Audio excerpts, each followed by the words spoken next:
Hi everybody, today is April 25th, 2015. I'm sure many of you, most of you have heard about the earthquake in Nepal. This article here has not been updated. It says over 1,100 have died, some in the Everest avalanche. Thank God the destruction wasn't worse than what has happened in this 7.9 earthquake. Mostly it was the brick and mortar buildings that came down. It's probably almost 11 o'clock nighttime there, and it's closer to about 2,000 people. These buildings are built right next to each other, stacked really close. So the death toll, it's amazing it wasn't even worse. I think God had his hand in it. But a powerful earthquake struck Nepal and set tremors through northern India on Saturday, killing more than 1,100 people. Like I said, it's closer to 2,000 now. Touching off a deadly avalanche on Mount Everest and toppling a 19th century tower in the capital, Kathmandu. There were reports of devastation in outlying isolated mountain areas after the midday quake at magnitude 7.9. Nepal's worst in 81 years, centered 50 miles east of the city of Pokhara, as fears grow of a humanitarian disaster in the impoverished Himalayan nation of 28 million people. An overwhelmed government appeals for foreign help. India was the first to respond by sending military aircraft with medical equipment and relief teams. A police official said the death toll in Nepal alone had reached 1,170, more than half of them in the Kathmandu Valley. A further 36 fatalities were reported in northern India, 12 in Chinese Tibet, and 4 in Bangladesh. Here's that earthquake signature across different parts of the world. This is Barbados, Colorado, Grenada, Guantanamo Bay, Cuba, Jamaica, Dominican Republic, Paraguay, Africa, Bolivia,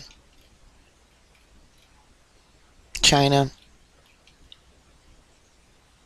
New Mexico. Turkey needs to fix their monitor.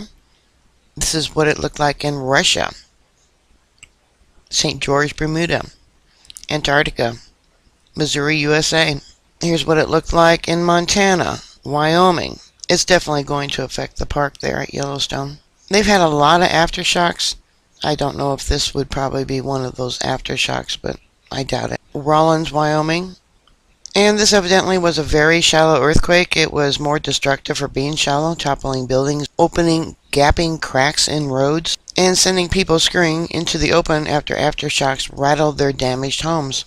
Indian tourist was in Kathmandu coffee shop with friends when suddenly the table started trembling and paintings on the walls fell to the ground. I screamed and rushed outside, she told Reuters by phone from the capital, where at least 300 people died. We are now collecting bodies and rushing the injured to the ambulance.